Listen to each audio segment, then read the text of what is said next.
जय हिंद। एक बार फिर से आप सभी का व्यायाम एकेडमी में स्वागत है। चलिए स्टार्ट करते हैं आपके लिए मैराथन, जो आपके पेट के लिए बहुत ही जबरदस्त साबित होने वाला है।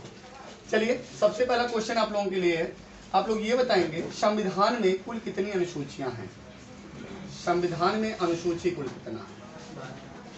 तो यहाँ पर आपकी बात आ जाएगी संविधान में। तो सबसे पहले ये पूछना पड़ेगा मूल संविधान की बात होगी या वर्तमान।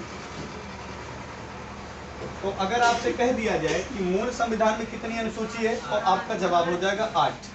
अगर कह दिया जाए वर्तमान में कितनी है तो आपका जवाब कितना हो जाएगा 12। अच्छा, इसका जोड़ने का क्रम क्या था, एक एक करके जोड़े गए। ठीक है, एक एक करके जोड़ने का मतलब क्या है, सबसे पहले 9वीं जोड़ी गई, फिर 10वीं, फिर इसी प्रकार 11वीं, फिर 12वीं। तो आइए एक एक करके देख लेते हैं और सारी चीजें क्लियर हो जाएंगी। तो मूल संविधान में 8 अनुसूचियां थी। पहली अनुसूची क्या है, तो पहली अनुसूची की बात करें या पहले आर्टिकल की बात करें या पहले भाग की बात करें, वह क्या है, संघ व उसके केंद्र शासित प्रदेश। क्लियर है ना, संघ व उसके केंद्र शासित प्रदेश। दूसरी अनुसूची क्या है, तीसरी अनुसूची क्या है, चौथी अनुसूची क्या है। तो दूसरी क्या है आप लोग बताएंगे जल्दी से, तो आपका जवाब हो जाएगा वेतन। ठीक, क्या है, वेतन। और तीसरा क्या हो जाएगा, जब आपसे वेतन की बात कर दी जाएगी तो आप कहेंगे कि भैया अब हम शपथ ले लेते हैं। क्या करते हैं, आपसे हमने बता दिया कि हम आपको 50,000 रुपए देने वाले हैं। कितने रुपए देने वाले हैं, 50,000 रुपए। तो आप कहेंगे हाँ अब हम शपथ ले लेते हैं अपने पद की। तो वेतन पहले है, वेतन के बाद शपथ है। ठीक, सबसे पहले आपसे वेतन की ही बात की जाएगी। पहला क्या है ये आपने देख चुका है, संघ व उसके केंद्र शासित प्रदेश। ठीक है, 4 क्या है, तो आपका जवाब हो जाएगा राज्यसभा के विषय में वर्णन। राज्यसभा के विषय में वर्णन। अगर हम बात कर दें 5वीं अनुसूची क्या है, तो आपका जवाब हो जाएगा SC ST के प्रशासन का वर्णन पूरे देश के लिए। SC अर्थात अनुसूचित जाति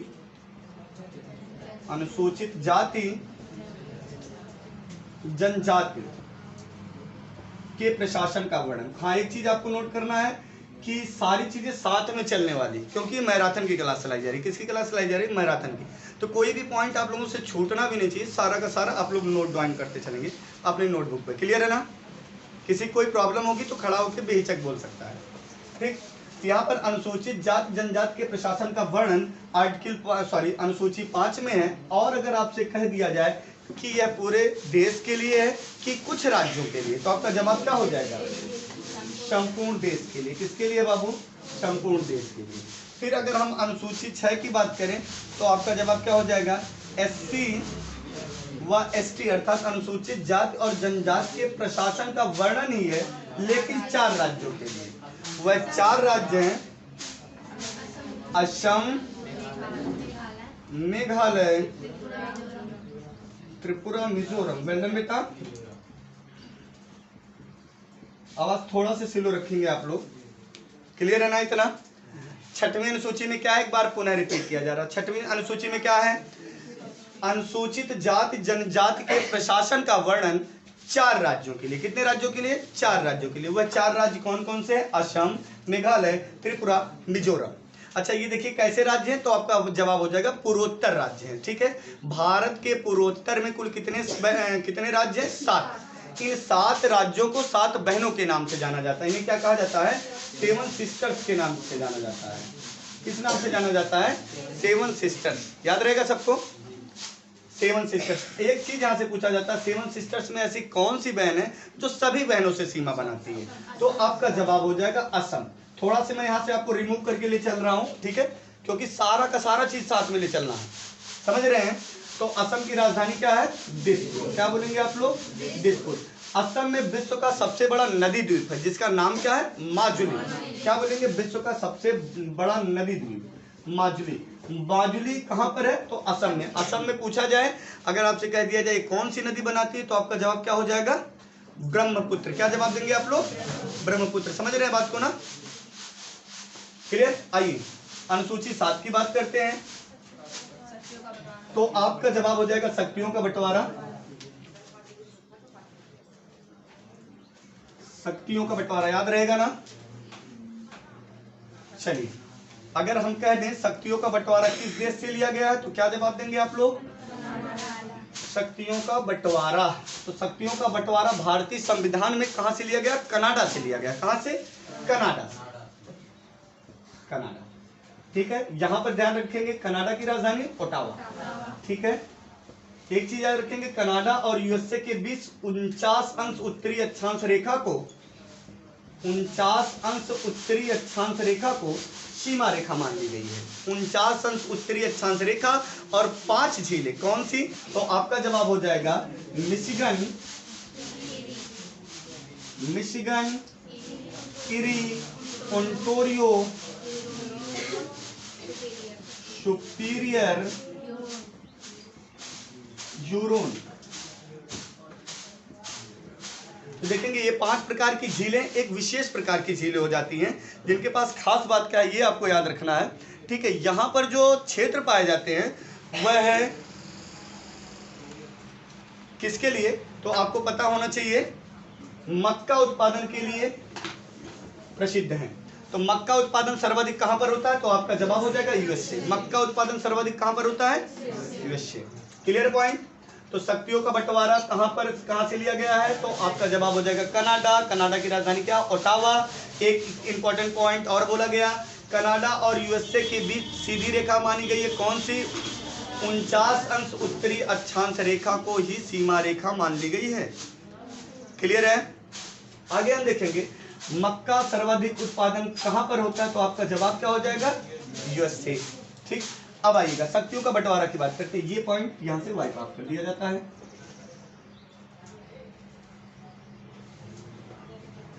चलिए, तो यहां पर शक्तियों का बंटवारा सबसे पहले 3 भागों में हुआ है। कैसे कैसे? एक है संघ सूची, राज्य सूची, समवर्ती सूची। बहुत अच्छा, आप लोग ऐसे ही रिपीट करते चलेंगे, आराम से सारा का सारा क्लियर हो जाएगा, किसी को किसी भी प्रकार की प्रॉब्लम नहीं होगी। ठीक है, अब देखेंगे संघ सूची। संघ सूची पर कानून कौन बनाएगा? तो आपका जवाब हो जाएगा संघ सरकार, अर्थात केंद्र सरकार कानून बनाएगी। कौन सरकार कानून बनाएगी? केंद्र सरकार कानून बनाएगी। अब केंद्र सरकार कानून बनाएगी तो राज्य सूची पर कौन कानून बनाएगी? राज्य सरकार। कौन सा बनाएगी? राज्य सरकार। समवर्ती सूची पर कौन कानून बनाएगा? तो आपका जवाब हो जाएगा केंद्र राज्य। थोड़ा स्लोली बोलिए, आपको भाई कैसे ना। समवर्ती सूची क्या हो जाएगा भैया? केंद्र और राज्य दोनों। अच्छा, किसी भी प्रकार की विषम परिस्थिति आती है, किसी भी प्रकार की, कि कानून कौन बनाए, ठीक है, तो केंद्र को प्रबल माना गया है। इससे क्यों ऐसा माना गया है? ताकि कभी भी कोई भी राज्य भारत से अपने आप को अलग ना कर सके। Clear point? समझ में आ रही बात पूरी ना? तो यही कारण है कि समवर्ती सूची पर, ठीक है, केंद्र को प्रबल मान लिया गया है। और एक चीज, अब यहाँ पर विषयों की संख्या याद रखना है। विषयों की संख्या एग्जाम में बनता है। तो जब भारतीय संविधान लागू हुआ, ठीक है, और शक्तियों का बंटवारा, एक चीज और पूछा जाता है, जैसे कनाडा जवाब देंगे जब देश रखेगा। अगर पूछ लिया जाए किस अधिनियम से लिया गया, तो आपका जवाब क्या हो जाएगा? अधिनियम 1935 से। अधिनियम 1935 से। तो अधिनियम 1935 के दौरान, अधिनियम 1935 के दौरान विषयों की संख्या लिखना है। फिर जब भारतीय संविधान लागू हुआ, अर्थात 26 जनवरी 1950 को, उस समय विषयों की संख्या लिखनी है और वर्तमान की स्थिति लिख लेनी है।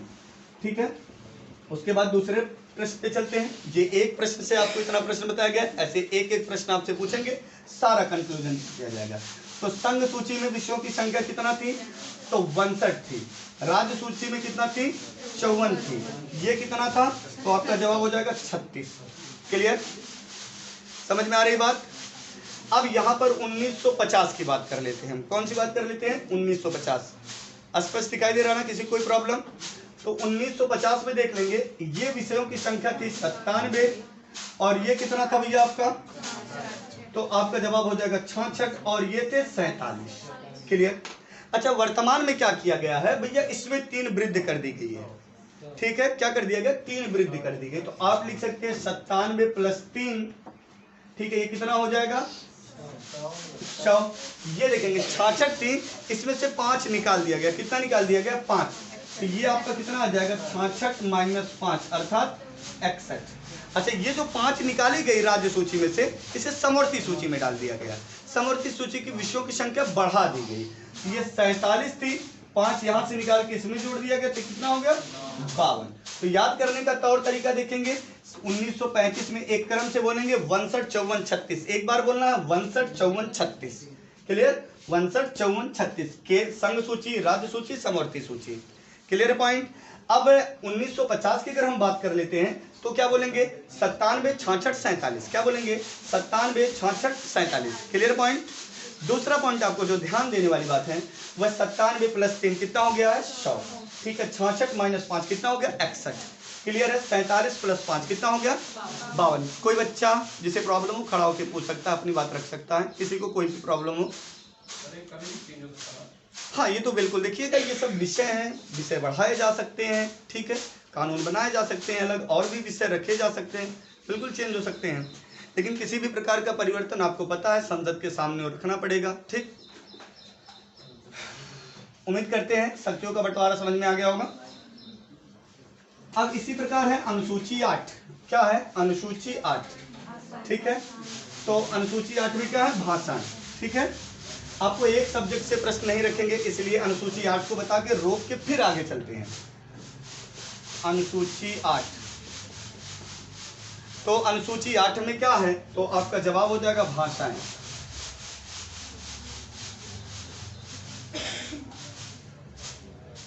अनुसूची 8 में क्या है भाषाएं। मूल संविधान में कुल कितनी भाषाएं थे, तो आपका जवाब हो जाएगा 14, और ये क्रम से बढ़ी हैं।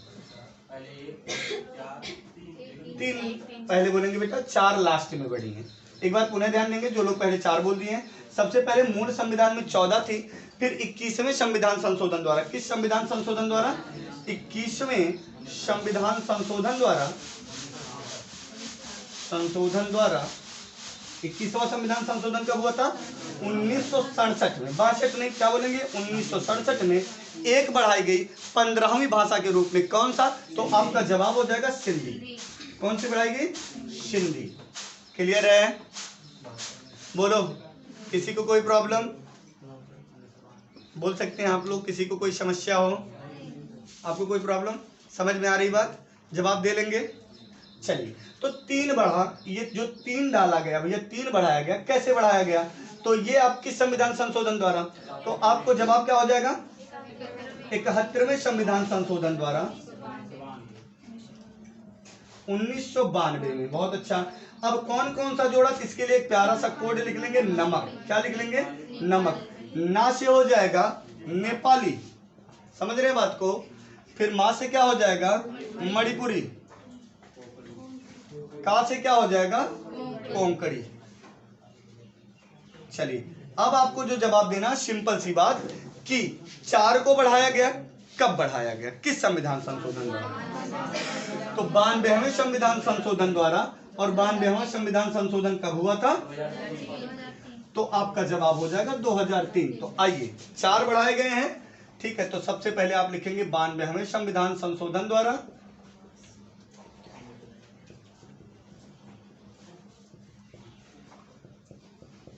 चार बढ़ाए गए, कब भैया 2003।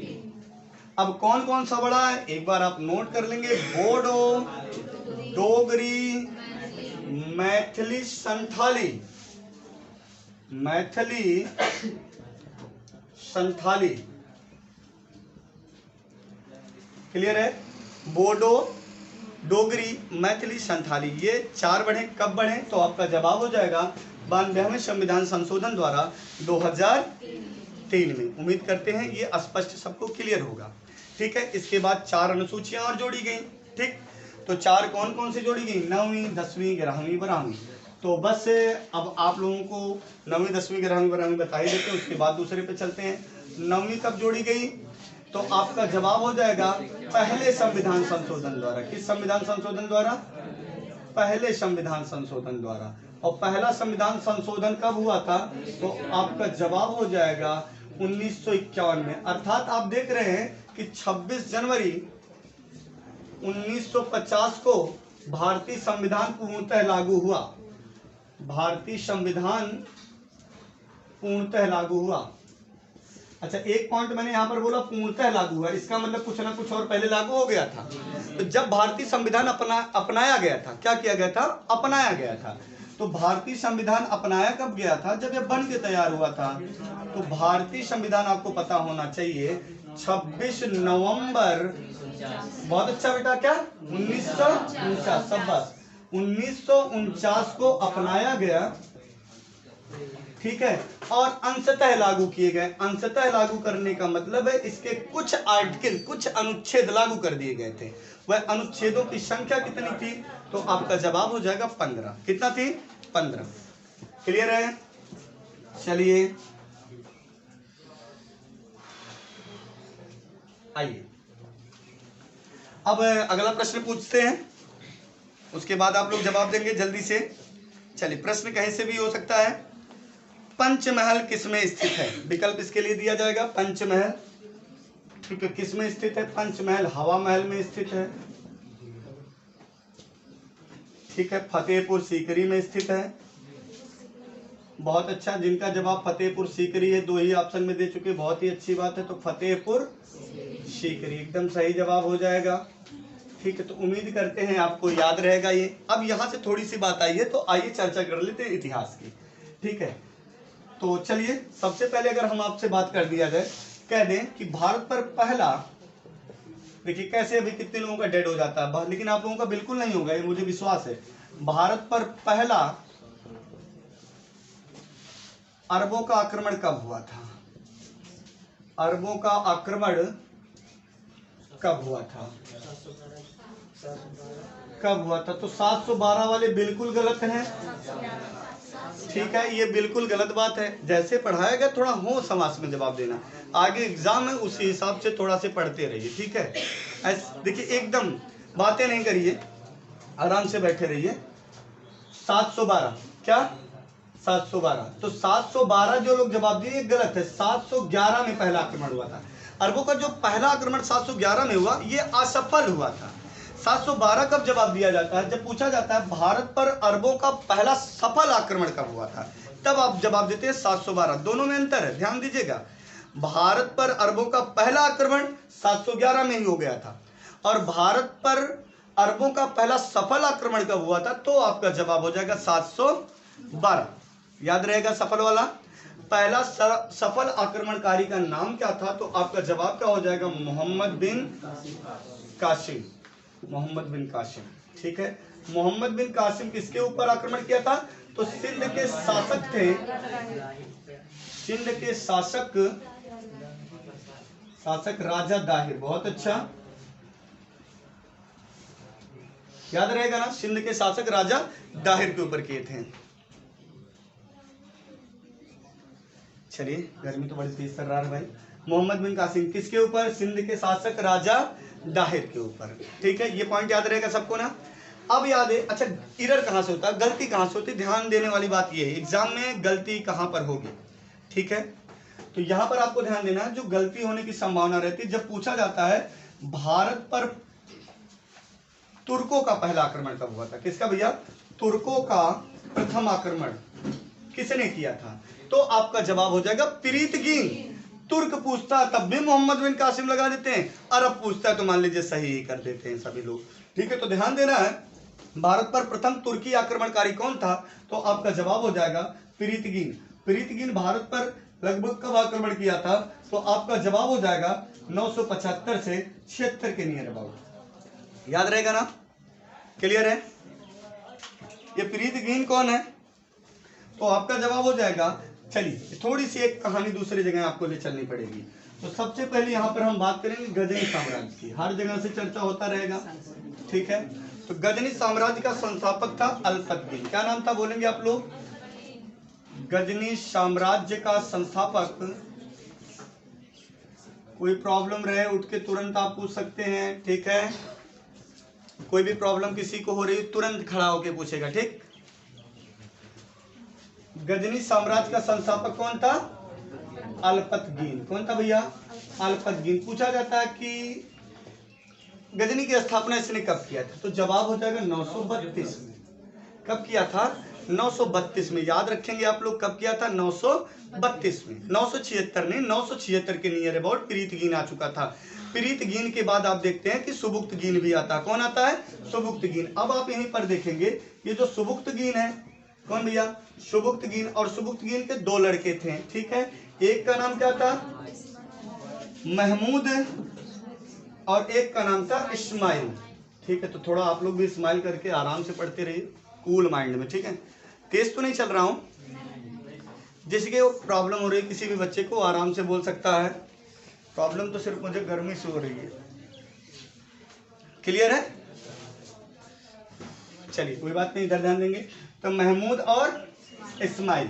अब देखेंगे, ये सुबुक्तगीन इसको ज्यादा प्यार करता था, तो सारा राज्य पाठ अपने छोटे बच्चे को दे दिया। किसको दे दिया? छोटे लड़के को दे दिया। ये बात इसको पची नहीं। इसने भाई अपने भाई को समझाया, भाई एक काम करो, आप ले लो थोड़ा थोड़ा, हम ले लें। अब इनके पास भाई अकड़न ज्यादा थी, तो बोले नहीं पापा हमको दिए, अब्बा हमको दिए हैं। तो ये बोले अब्बा आपको दिए तो है तो मेरा भी, हम भी तो उन्हीं के औलाद हैं।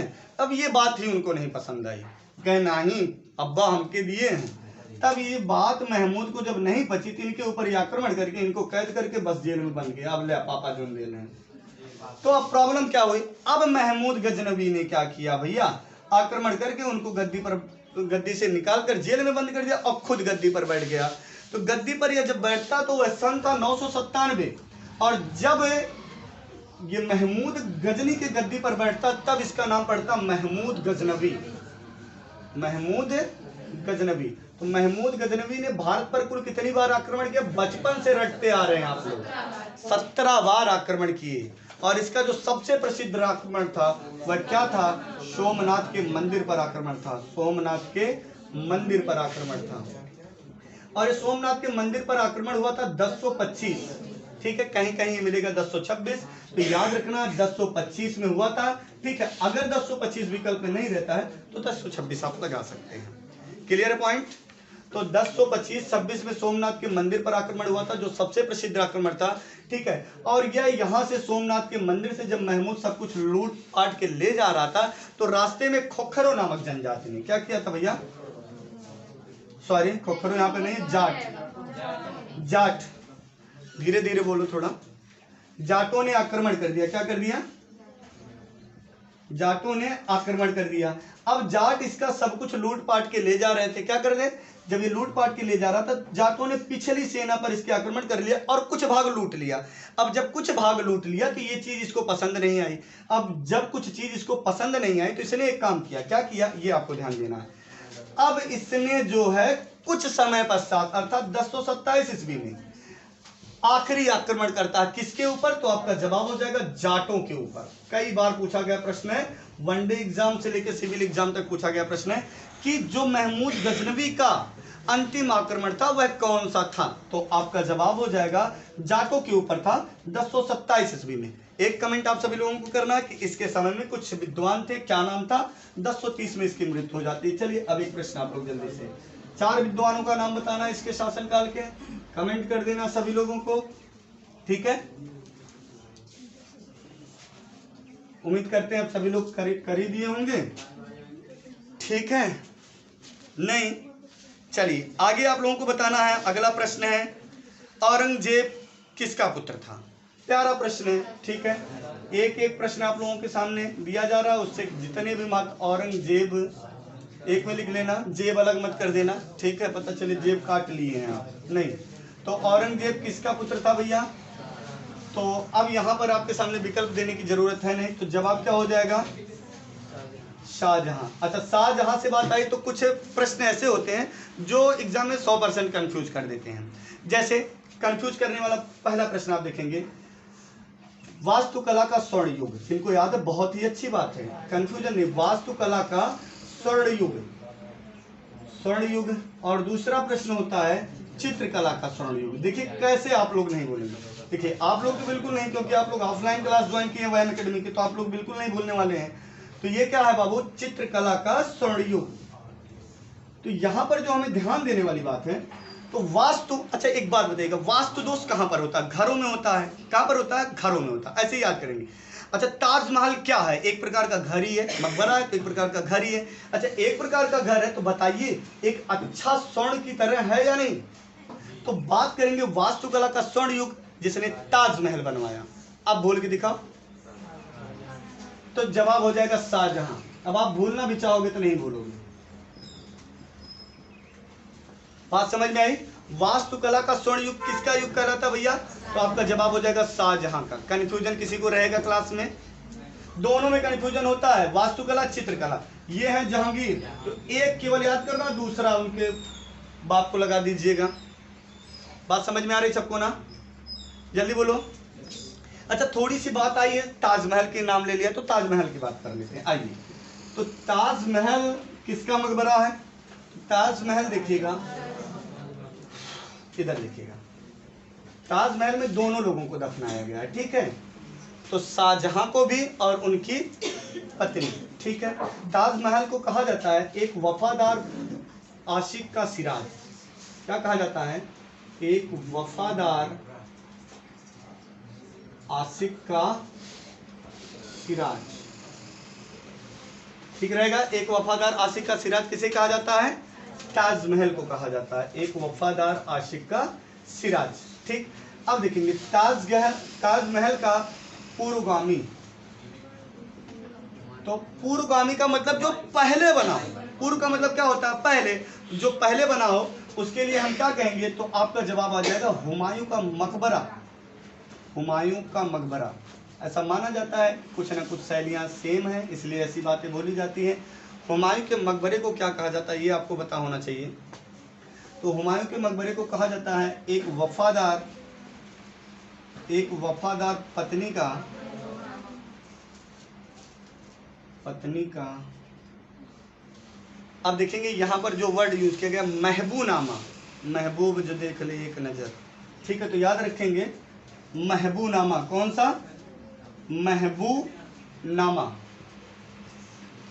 याद रहेगा। एक वफादार पत्नी का महबूनामा बेटा किसे कहा गया है?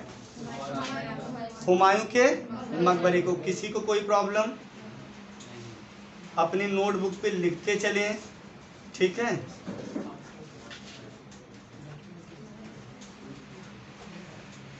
भाई क्लास में बैठना तो अनुशासित होकर इसका विशेष ध्यान दें, ठीक है? मुझे पता है सारी चीज़ें लगभग मैंने तैयार करा दी है, लेकिन एग्ज़ाम पीरियड में किस तरीके से पढ़ाई करते हैं ये तो 90% लोगों को पता ही नहीं है। पढ़ेंगे क्या? एग्ज़ाम पीरियड में कैसे पढ़ाई करते हैं 90% लोगों को पता ही नहीं है। कुछ लोग तो सो के पढ़ेंगे, कुछ लोग तैरते हुए पढ़ेंगे, कुछ लोग कुर्सी पर ऐसे बैठ के पढ़ेंगे। ऐसे थोड़ी ना पढ़ते हैं भाई, आराम से सिस्टमेटिक ढंग से स्ट्रेट होके। आपको ये पता होना चाहिए जो ये आपकी रीढ़ की हड्डी है, ठीक है? ये जो आपका स्पाइनल कार्ड है ये रिफ्लेक्ट एक्शन का काम करता है, बताया गया ना? रिफ्लेक्ट एक्शन यानी परावर्तित काम कौन करता है? ये रीढ़ की हड्डी करती है, यानी स्पाइनल कार्ड काम करता है। अब रिफ्लेक्ट एक्शन कब करेगा? ये जब ये सही से रहेगा ना, खुदा चित्त हो के इसे बैठ गए हैं तो क्या होगा? बिल्कुल पढ़ नहीं पाएंगे आप। तो जैसे कहा जाए काम करते रहिए, नहीं तो इसमें तेरा घाटा है। तो हुमायूं का मकबरा किसने भैया? तो एक वफादार पत्नी का महबूनामा इनकी पत्नी ने बनवाया था, ये आपको पता होना चाहिए। अच्छा, ताजमहल का अग्रगामी किसे कहा जाता है? अग्रगामी, तो आपका जवाब हो जाएगा बीबी का मकबरा। किसके बीबी का? आपके बीबी का नहीं, ध्यान दीजिएगा, बीबी का मकबरा। लोग बड़ा खुश होते हैं जैसे बीबी उबी वर्ड आता है, अब मकबरा भी आ गया हो, मकबरम दफना भी नहीं। तो बीबी का मकबरा ये। अच्छा, इसको एक संज्ञा और दी गई है तो आपको पता होना चाहिए, काला ताजमहल। कौन सा ताजमहल? काला ताजमहल। ऐसा प्रश्न रखा जा रहा है जो एग्जाम में 100% बनने की संभावना रहती है, कोई भी एग्जाम हो, ठीक? अब यहाँ पर ताजमहल की बात करते हैं। तो ताजमहल में जिस संगमरमर का प्रयोग किया गया वह किस खान से लाई गई? बोलो। मकराना। बोलो। मकराना किस खान से आई है? मकराना। क्लियर? क्लियर पॉइंट ना? तो किस खान से आई है? तो आपका जवाब क्या हो जाएगा? मकराना। क्लियर है? तो चलिए ये वीडियो यहीं तक रखी जाएगी। अगली वीडियो प्राप्त करने के लिए वीडियो को लाइक शेयर सब्सक्राइब करना ना भूलें। Best of luck.